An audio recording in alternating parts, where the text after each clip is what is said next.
Hey, deserving listeners, Vanderpump Rules. My name is Dr. Kirk Honda. I'm a therapist and a professor.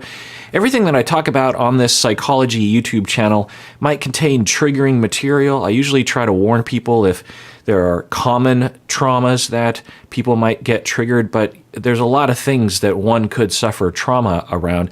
So you just have to be careful and make sure you talk with your therapist before proceeding and watch, and also check in with yourself to make sure that you know when distress is occurring so that you can turn it off and take a break. Let's watch. You shut the fuck up, Lala. I would love to hear what both of you have to say. I'm going to go first. Okay, what would you like to say? First. To watch the both of them act the way you were acting and saying the things you were saying while f***ing each other was so demonic. Lala, we weren't fucking first and foremost. You had were you fuck. making We love? had sex one.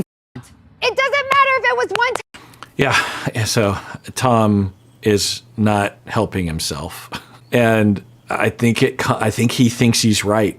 I think he thinks he's righteous. I think he feels like he deserves this. And I know some people say that's narcissism, it could be, or psychopathy, it could be. But I think it's based on a distorted perception that people have wronged him, and he's deeply hurt and afraid of the things that have happened. And he feels that it makes sense. It feels balanced to him. Raquel does not give that vibe, though. I think she went into denial deeply and was also potentially trying to please him by, through her pleasership. But Raquel, I don't think, will make any justifications for what she's done. Watching you talk to Ariana about her intimacy issues with Tom, it seems, looking back on it, diabolical. Do you feel like you're sexually attracted to him? Oh my God, I think he's so fucking hot. I feel like in a relationship you should want to have sex. Yeah, it's pretty awful, especially in light of everything. So we can imagine what's happening there is behind the scenes, Tom and Raquel are talking about Ariana, and at the very least, we could imagine Tom is feeding Raquel with a lot of, spins of the truth. And it's possible that this is accurate, but it doesn't seem accurate. That Tom is saying that Ariana was refusing to have sex and refusing to try and was just being a jerk face. And so we could imagine that Raquel wouldn't have the greatest ability to have some suspicion about Tom's narrative and just believes it.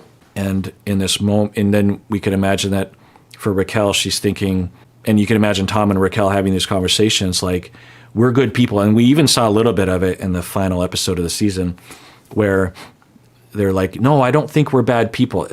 It's this justification, right? There's a notion that's being told to them, but I also think it's coming internally, particularly for Raquel. Does this make us the bad people? Are we the bad people? Because I feel like I'm a good person, right? And then you have to say, well, no, we're not bad because of, this long list of reasons. One of which is that Ariana is a jerk face and refuses to have sex with Tom or refuses to work on intimacy or something. And then we can imagine Raquel believes that and then is feeling like, okay, that I don't have to tell Ariana because Ariana's the jerk face. I'm not the jerk face and Tom's not the jerk face. Ariana's the jerk face. And then it starts to sneak out in her language, maybe even laying the groundwork. Like, look, I tried to talk with you or something like that, right? Very transparent with me and what was happening in their relationship. Did you encourage him to break up with her? I encouraged him to reflect and see if he was really happy. Okay. Yeah, I think that's a pretty common space to be in if you're Raquel. And I wonder how this is going to be interpreted by the group, though. I genuinely was coming from a place of, do you want to be in this relationship? Because I'm The answer hearing was what... yes, and you had already fucked him at that point, so shut the fuck up. Fuck yourself with a fucking cheese grater. Fuck you. You fucking suck. You're disgusting. And I wish nothing but the worst fucking shit that could ever happen to a person. Again, I get it. I just think that there's, I don't know. I think this should be directed at Tom. Raquel's, I think, trying to convey and at least I'm seeing it. You can imagine that Ariana is cut off from that, or maybe even has reasons to be suspicious of its veracity. But I wonder if Raquel is easier to yell at or something, because they see, or maybe it's because it's later in the day. But it seems like she's even angrier at Raquel, and I could see some reasons like, look, I knew Tom was a sleazebag, but you, or I don't know, but there is a common bias that people have. One, I think it's kind of based on sexism and internalized sexism maybe, but also, scapegoating. It's possible that in this group, Raquel has, and I'm pretty sure this is true, Raquel has far less clout and social capital in this group, and it might be easier to yell at her. Also, Raquel is softer in her approach and taking more responsibility. So, Raquel isn't really fighting back much the way that Tom is. There was an interesting thing that happened in the last episode where Tom and Ariana were accusing each other. Tom Sandoval and Ariana were accusing each other of, look, you were the one that coached me on how to talk at reunions. And then, the other person, no, you were the one that coached me. They're both, which I imagine is both true. It'd be really weird if, especially couples, didn't talk about, okay, what's our approach going into this reunion? We have to talk about some things, but we don't want to ruin our lives. And, I love you and I don't want to ruin you. So let's get on the same page, and let's have, also let's talk about tips on how to deal with things, because, the producers will throw things at you.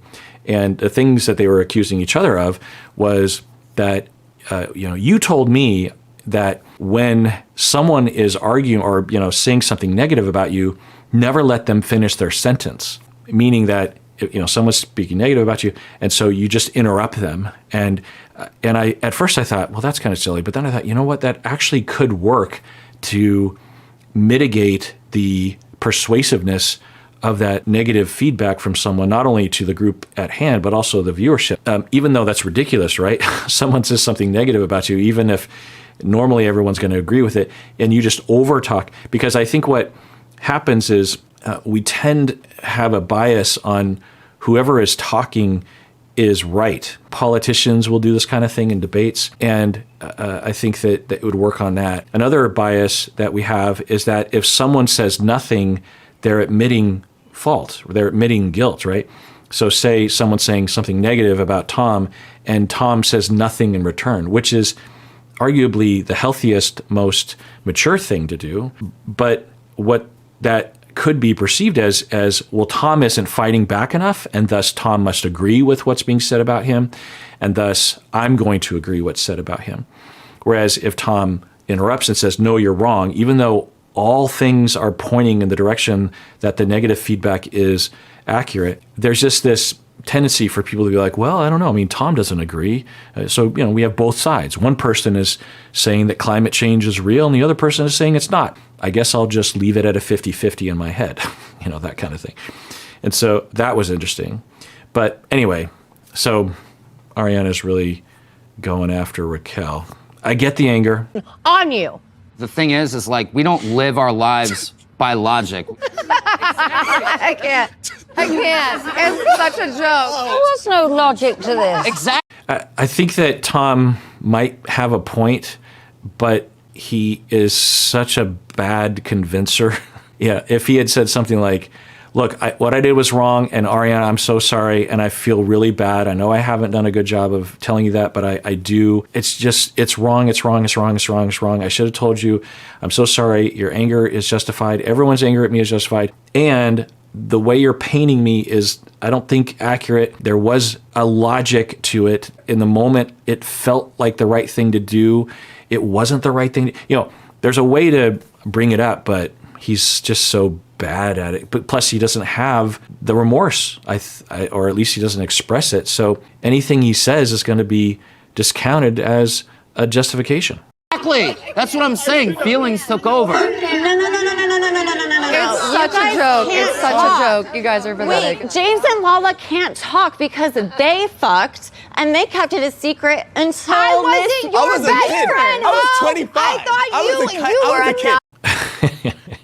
I don't know the history of that, but I don't know if that's a good analogy. But I don't recommend Raquel do this. She's not going to win any favors. But James, I will say, the past number of Jerry Springer-esque fights that are going on, will often say that I was 25 or I was 21 or whatever. And okay, but that doesn't mean you didn't do it. So you have just complete license at 25 to do whatever you want. Now he could say, you're right, I was wrong. I've grown since then, and you're right, but I'm different now. And that doesn't invalidate what I'm saying right now. You can say that, but to just say, I was 25, lay off. It's not convincing to me. Name, and then I met you and fucking hated you. It's not the same thing. This was your best friend. And You're sick. Sitting there talking to her like you've been fucking him. Are Been you out of fucking? your goddamn No. mind? Fine. One time. One time. So you see, Tom gets defensive. Been effing? No, one time. It's like, really, Tom? That's what your argument is? Raquel says nothing, because I think Raquel understands or feels bad. And it's like, there's some truth to what you're saying. I think Raquel, or is Raquel just being a pleaser right now and deep down she's secretly raging? I don't know. I didn't want to talk about it, and I felt like, this is like a little fun acting game. Were you dating a married man? No. Are you And when dating it's- someone? I am. You are? Yeah. Is it the same person that you were dating last summer that these ladies had all heard about? I'm not answering that question. Okay, That means if you you're guys both have been. That's the same woman. All three of those scenes were Lala. I swear to goodness. When I watched this show, I ran into this earlier when I started reacting. They showed a woman that I thought was completely different from Raquel, but it was Raquel. So the transformation that these individuals go through, they look like completely different people. Maybe it's just because I'm not familiar with them. But anyway, side note. So I think the point they're trying to make is you did something similar in which you were cheating and you were lying straight up to someone's face. Does that make you a demon and diabolical and malicious and subhuman? And it's a good point to make. And I've been not making that particular point, but I've been saying that it's not an indication of what I think they're getting at when they're saying subhuman. It doesn't make it okay. It doesn't make it okay. But to take that jump from the behavior, which is not okay, to some indictment on their entire character is not necessarily true. It might be.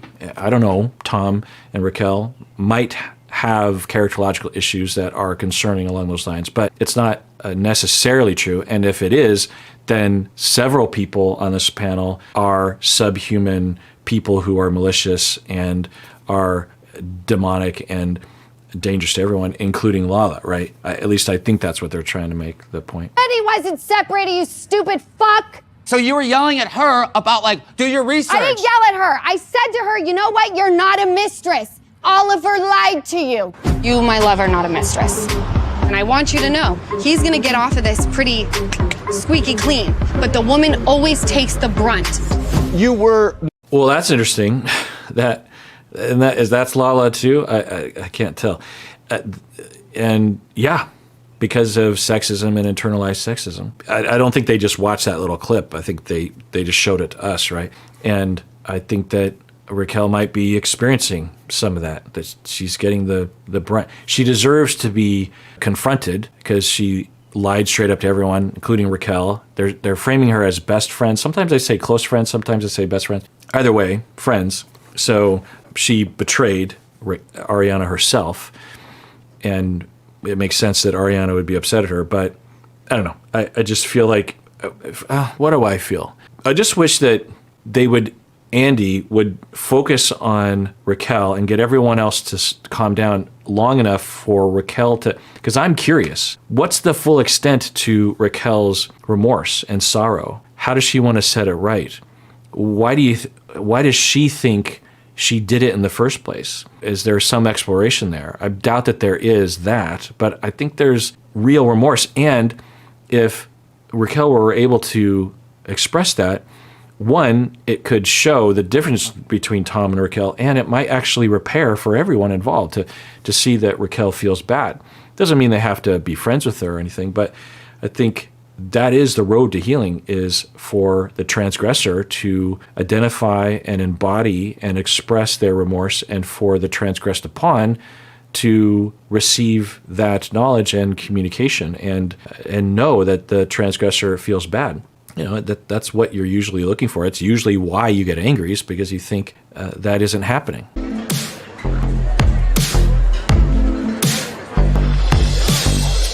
Can I say something? Yeah. Is that how I look when I make out with people? Because in my mind, I'm sexy. I'm kind of like Casanova undertones. I'm a good kisser, but when I saw that, it turned my world upside down. No, it was like father-daughter kissing, Oh disgusting. Yeah. I've thought similar, I mean, not that, but, I'm Asian, I take selfies. And so there'll be times when me and my wife will have a couple drinks and I'll be like, ooh, let's take a little selfie while we're doing that. And when I watched the video, I was like, oh, no, that's not okay. And I think it's because, that didn't look bad to me, but I think it's because we're not used to seeing ourselves in that light, whereas we're used to, in movies and whatnot, watching people have those kind of moments. And so it looks normal to us from the outside, but when we see ourselves, it's sort of like when you hear your voice recorded. I am completely over it. When I hear my voice now, in fact, I just went to the bathroom and I overheard my wife in the office next door reviewing one of the episodes that is going to be posted soon. And I heard my voice, hey, deserving listeners, I just heard that. And, I've been a podcaster for 15 years. And part of that job is you review your voice. And it doesn't sound strange to me at all. Before that, though, when I would hear my voice recorded, I thought, is that what I sound like? It sounds really strange, almost disturbing. But it's just a matter of getting used. So my advice to Tom Schwartz and I guess myself is to take more videos of yourself making out, and then you watch them, and then you just become used to it. Can I just ask, how could you be in the situation with Schwartz after you'd slept with Sandoval? Because I put a cap on this thing with Sandoval, and Schwartz was someone that I was curious to make out with since the beginning. Raquel, that's an interesting way of putting it. I mean, I think from Raquel's point of view, obviously in context of everything, it looks suspicious. I think what people might accuse Raquel is that she's just trying to get on the show, or she's manipulative or something. And it could be, but it also could be that she made a mistake with Tom. And it seems like they thought of it as that originally, because oh my God, we were so drunk last night, that was bad. It sounds like maybe a seed was planted, if you will, phrasing, but that grew into something later. But in the interim, she was like, well, that was a mistake, and I'm never going to talk about that, and hopefully no one ever finds out about it, and I'm just going to sweep that under the rug and move on with my life. Tom Schwartz is single, I think, or something, or maybe not. Was Tom Schwartz not? Anyway, from her perspective, Raquel, she's like, well, I'm single, but she phrased it in this interesting way that's in line with what she was saying about Tom Sandoval. Because remember, with Tom Sandoval, she said that I was curious because I'd never had sex with someone that I loved, or right, that I had that kind of love with or something. And I was always curious about that, so that's why I did it. And we're hearing something similar here of like, I always wanted to make out with them, so I just wanted to see what that was like. And on a certain level, that might sound strange, but it's not common, but it's common enough that I've heard people have a similar approach to making out and having sex. It's like they're sex positive, they don't have stigma around it, they're not concerned about being labeled a slut or something, and they're just like, well, I wonder what it'd be like to make out with that person, or I wonder what it'd be like to have sex with that person, or I wonder what it'd be like to have sex at Burning Man or something. I don't care who it is. And it's fine. Consenting adults can do consenting adult things. So I wonder if that's part of her personality, that she has that sort of free look at life or something. Now, of course, if you just focus on that, then you can cause a lot of problems in your life, i.e. what's happening right now. And maybe this is part of her reckoning with that and developing that when she was... I wonder if she comes from an uptight religious background or something, and she, or something along those lines, and in her 20s finally was able to be like an adolescent and was more selfish and exploratory and not wanting to think about the consequences, and maybe even, who knows, there's just a lot of speculation. Maybe some of you can fill in the gaps here. And as her superego would kick in and say, I don't know if that's such a good idea, she was on a policy because of the inordinate amount of pressure to conform that she was eschewing, that she was rejecting. Any notion of restraint was deemed as abusive, rigid, and unreasonable, and she just forges ahead thinking that everything is fine. In an earlier video, I was talking about the 3 phases of assertiveness, or the 3 phases of not being a pleaser. Well, the same could be applied to the 3 phases of freedom, or even specifically sexual freedom. That if you come from a world where you have to restrict everything that you do, and you're not getting your needs met, and it's very rule-based and very rigid, and you feel like you can't get your needs met, you feel judged, it's a bad place, and you internalize that, and you thus will internally abuse yourself and restrict yourself and judge yourself.